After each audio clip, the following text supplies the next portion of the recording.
Hi, so I just got off such a beautiful call with the squad and we went deep today. like we all really got into like some of the emotional blocks that are coming up as we do the incredibly vulnerable and also brave and courageous thing that is opening your own unconventional, creative, healing business, believing in it so hardcore before you get the external validation, putting in the work, and trusting it's going to pay off, and like the emotional challenges that come up inevitably with that. We keep talking a lot about a typical marketing trajectory, which is that the marketing goes first, and then you get the fun results everybody wants, like the sales and the accolades and the following, etc. But there's a period where you have to be showing up, putting in the work before you see the results, usually. And that's tough. That's tough for a lot of people. And we were talking a little bit about the stuff we've been working on mindset-wise to make that possible for us, to keep showing up, keep the faith, to expand our capacity for rejection, because to get good at marketing, you have to get good at making an offer and being willing to be told no a lot. Because if you don't make the offer, if you don't never offer, no one has the opportunity to say no, but they also don't have the opportunity to say yes.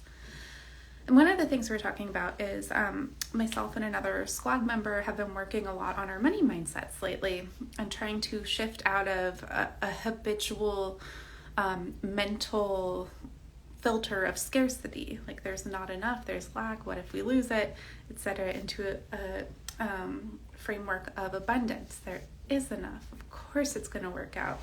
The spaciousness, and how like that's been interesting, because money stuff, it's so rooted to, like Maslow's hierarchy of needs. It's so rooted to our understanding of safety and can we get like our literal survival needs met. And so it really hits on a lot of emotional levels to be rewiring how you think about money, what you think is possible, what you think you deserve, what you think could happen via your business. And one thing I said, because I've been doing this work too, is that I so appreciate the popularity of this knowledge and this shift in mindset that's out there. And I am really curious about a lot of what influencers that talk a lot about manifestation, like the kind of spiritual, energetic aspect of it, the spiritual, energetic aspect of sales. But one place where I didn't realize that I personally had a marketing block was stuff around like the law of attraction. So my woo-woo always know that there's a lot of talk in this world about becoming an energetic match to the money you want to receive, the sales you want to receive, and being high vibe, like attracts like. So practice feeling how you'll feel when you get it now, so that you're vibing on the same frequency, that kind of thing. And I was telling the squad that as someone who often wrestles with my mental health, I have anxiety, I struggle with depression, and I've been kind of in a depressive slump this winter. And I was realizing that was a block, because I was feeling like, well, of course I'm not going to get the sales. Like, I'm low vibe right now, like I'm in scarcity. I'm not feeling good. And this is why it's so valuable not to leave yourself to your own thoughts in business or in hard times. But when I talked to my mentor about it, she helped me rethink it a little bit.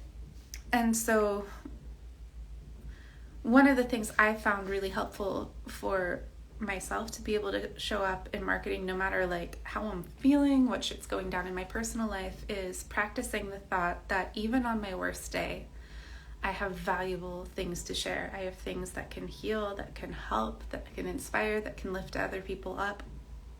And I have been practicing this thought because that like, it's not realistic to expect suddenly never to have anxiety or depression again. And it's not helpful to think that if I am suffering from anxiety and depression, I am not qualified or worthy to show up in marketing, and there's no way I can get a helpful exchange when I do show up and share my expertise and knowledge. But what is helpful is to be like, even on my worst day, I still have valuable shit to share that is going to really help the people who receive it.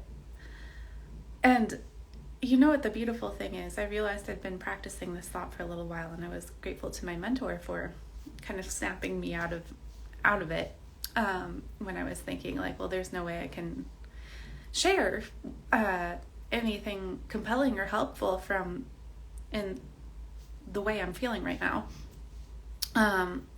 Is that I almost immediately had this reinforced. Like, I had a very, very rough day in my personal life, and I showed up and I taught a masterclass, and the feedback I received from people was so lovely, and they spoke about how empowering it was, how much it gave them permission to show up authentically and vulnerably in their marketing, how it felt just kind of like a warm, cozy blanket. It made them feel inspired and motivated, and like there's nothing they need to change about themselves or who they are fundamentally to show up and like fucking kill it in marketing and business and sales. And that made it so much easier and more joyful and fun to show up in marketing. And I was a little floored at first because I was like, I could do that on the day that I felt that badly, when I was that down on myself, when I was that depressed, when I was just that bleak in my internal life. Even when I was feeling that personally as Isa, a person, and I still showed up and shared my gift, like it meant that much to people. And so what I realized today, just in talking through this with the squad, that is actually still an abundance thought. If I'm thinking, even on my worst day, I still have something valuable to share that is going to literally change people's lives for the better, that's also an abundance thought. That is an abundance of value and an abundance of meaning. It's just the way it's framed felt more acceptable and real to my nervous system than trying to be like, I am abundant. I don't just go straight to the, I don't feel scarcity, I don't feel afraid, I don't feel sad. I have to be high vibe or this isn't going to matter, which is weirdly also a scarcity thought. Like, if you can only show up in one way, how is that abundant? Isn't it abundant to decide that no matter how you're feeling, you still have value and something worthwhile and wonderful to share? And I think this is one of my favorite things about the squad. Like, this is a group that I had been kind of heavily marketing on the, you get an on-demand marketing director, like, here's all my creds, here's how much money I've helped people make. And like, I've been given the advice to go harder on that kind of stuff, like go harder on those metrics. But like on this call today, I was talking through how I think I'm not, because I'm realizing the people that really like want something only I can do for them want the cheerleader, the Marketing Confidence Cheerleader service that I just fucking made up. It didn't exist before me. They want that because there are so many people that can teach you tactics, that can teach you business, that can teach you marketing. But there's one Isa who has a deep understanding of the emotional wounding, the trauma scars that can show up as dragons in the way of you creating marketing that gets the kind of results you want. And a lot of these go back to feeling like you don't deserve to get what you want. You aren't allowed to get what you want. You're not allowed to trust that, yes, indeed, you have this much value to offer.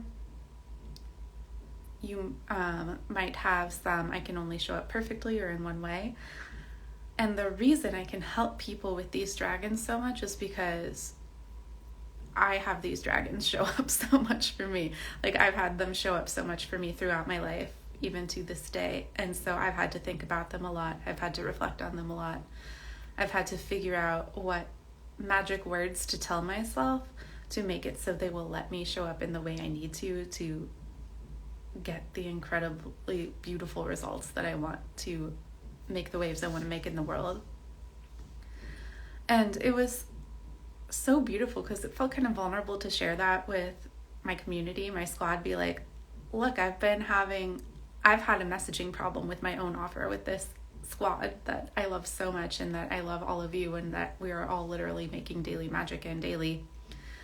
I was really going in on advice to market it like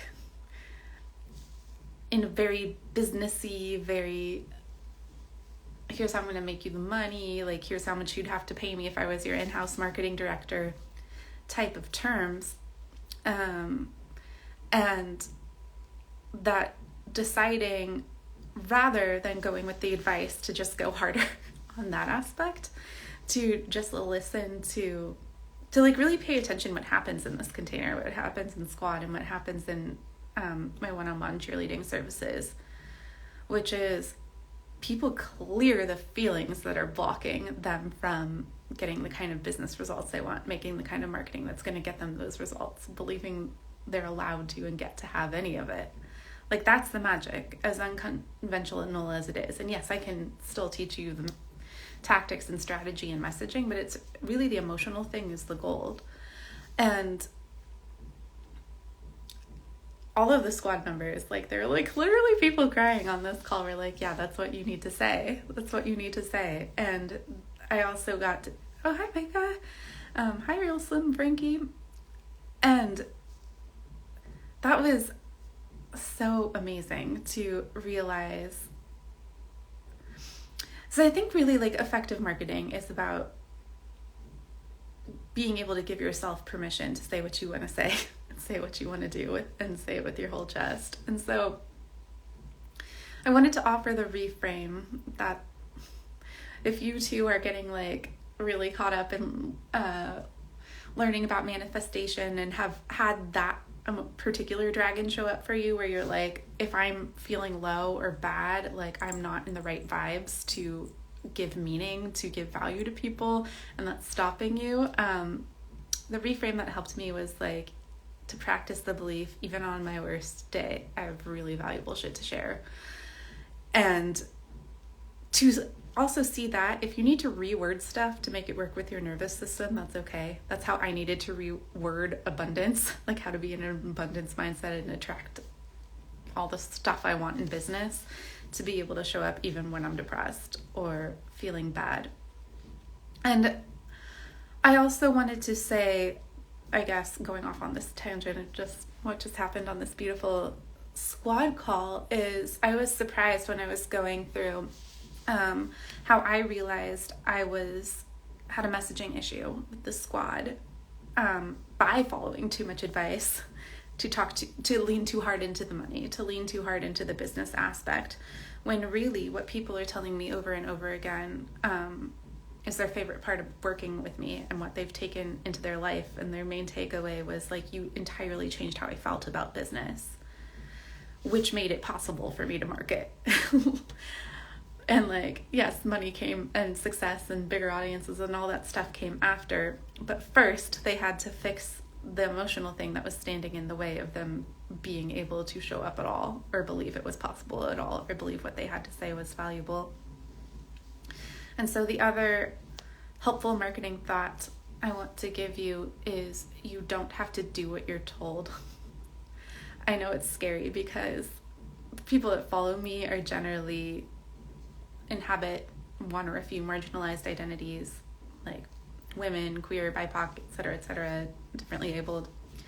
And we had to like learn how to survive in a world and systems and jobs that weren't built for us, or often historically have some background where they were specifically built to keep us out or keep us paid less or feeling less valuable.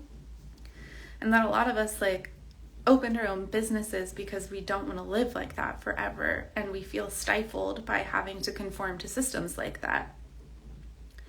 But of course, it's such a huge shock to your nervous system when you're open your own business and you don't need permission and you get to make your own rules. And of course, that brings up feelings and vulnerability and all these emotional dragons I'm talking about, which is what I help people with primarily through my Marketing Confidence Cheerleading. And so it is normal when you are in this entirely new, unfamiliar situation to look for someone to tell you what to do. I learned that for people who have experienced abusive relationships or grew up in abusive environments, that there is a thing called control me syndrome, where you learn to seek out people to tell you what to do. And I mean, what's more abusive than oppression? Entire systems built to keep you disenfranchised, less empowered, less able to decide how your life goes and how you spend your time for yourself. And so I think we often have a tendency when we're feeling vulnerable and like we don't know what we're doing in marketing, or the things we want to happen aren't happening in marketing, to look for someone to tell us what to do and then to do what they say, which I realized is something I was doing when I had a big confidence shake this winter. And then we follow advice because it feels like we are doing the right thing. We are being good girls. We are doing the thing, and now we will get the reward. But in following the advice, even from someone I like love and respect, I was getting farther and farther and farther away from the heart of what I offer, from the primary value of what I offer. And it was being reflected in the results. And it was so vulnerable to tell my paying customers in the squad about this today, to be like, I have to totally rethink how I'm messaging this, and to talk them through, like, I'm making a conscious decision to go against the advice experts and mentors are telling me to do, because it doesn't feel right. It doesn't feel like this is the main benefit. It feels like, yes, I could go harder on this benefit, but like, what was the reason I wasn't? Like, yes, it's true. I have had clients like 8 times their investment in me and their soft launch, or, you know, quadrupled revenue for a company I used to work for. Like there's stuff that I could say like that. And I'm not trying to discount that or act like it's not a big deal or that's not possible for you if you work with me. But what I think is, there's so many people that could do that for you, that could lean hard into the money and the business case and the ISA of it all. The why you pick me to work with me is if it's really like to even get to the place where you can do the marketing tactics, where you can even get to the place where you can care about metrics. Like, you have some emotional blocks and trauma and wounding to clear first. And you have some beliefs to build. You have some thoughts to reframe, so that you aren't crushed by shame whenever you go to say something. And where, if you're a spiritual girly like me, you're learning about manifestation and you're trying to unlearn scarcity and step into abundance, you don't have things blocking you like they were with me, where if you're like, well, if I'm depressed, I have nothing valuable to share. And not seeing how that is actually also part of scarcity mindset. And so when you find the awareness and someone to reflect us back and support you and talk you through it, and not make you feel like you're like uniquely fucked up or vulnerable or wrong when you have big emotional stuff come up when you're doing the incredibly vulnerable and courageous thing of building a business, like, you get to find all of these emotional experiences as valuable. They give you so much information, and then when you can articulate it and to share it with your people, particularly if you're a coach or it's related to what you've helped people with, like, you have no idea the kind of bonds that can build, the strength of that connection when you allow people in on that process. Like, I was like, I don't know if I should be telling my squad this. These are people that paid me their good hard-earned money to tell them how to do marketing, and I'm going to go answer this question real vulnerably and be like, I realized, even though this is literally what I do for all of you, is to tell you how to explain the transformation and the result, that I didn't do that right for my favorite offer. Like, I followed advice that didn't resonate, that didn't align with me, because I trusted the expert more than I trusted my intuition and authenticity. And here's how that fucked up my sales. And here's what I'm going to do now. And here's how I'm realizing that. I was really worried that was going to discredit me in the eyes of the people of the squad, but it did the opposite. It really did the opposite. And I think it also helped my people, like, not expect perfection for themselves. It made it safer for my people to make big mistakes in business, and it made me really get to practice what I preach, which is I don't believe in failure. Like, there's always something to be learned and gained for it. And it also, like, really reinforced this idea I've been sharing with the squad, which is, I don't even know if this is real or not, but it helps me. I am choosing to believe that the current size of my audience, my followers, my sales, my subscribers is matching the capacity for what I am emotionally currently able to hold. And that by getting really good at serving who's there right now, I'm going to expand my capacity to be able to handle it when I have 300 people paying me their good hard-earned money at once and expecting me to deliver end results.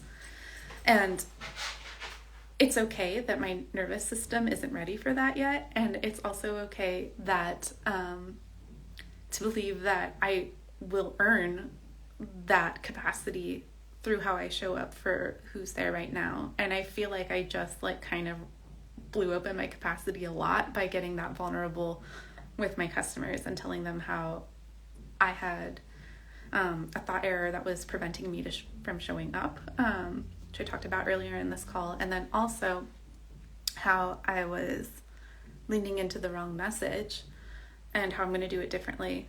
And then also how it's okay to not do what you're told. And if you're really having a strong intuitive pull that the advice you're being given from someone who knows better than you, who is where you want to be, and they're telling you A, but you're not aligned with it, it is okay to not, like, you don't have to be mad at them. They're doing their job, but it is also okay to be like, that is something I'm going to give myself permission not to follow because it really doesn't feel right. And I accept the consequences. If it going my way, like, really blows up and they want to say, I told you so, okay, that's fine. But I think that it's more important because I feel so deeply connected to what I'm trying to do to listen to that inner tug. All right, so that was a long ramble. I hope you found that helpful, and I love you, and I'll see you all soon.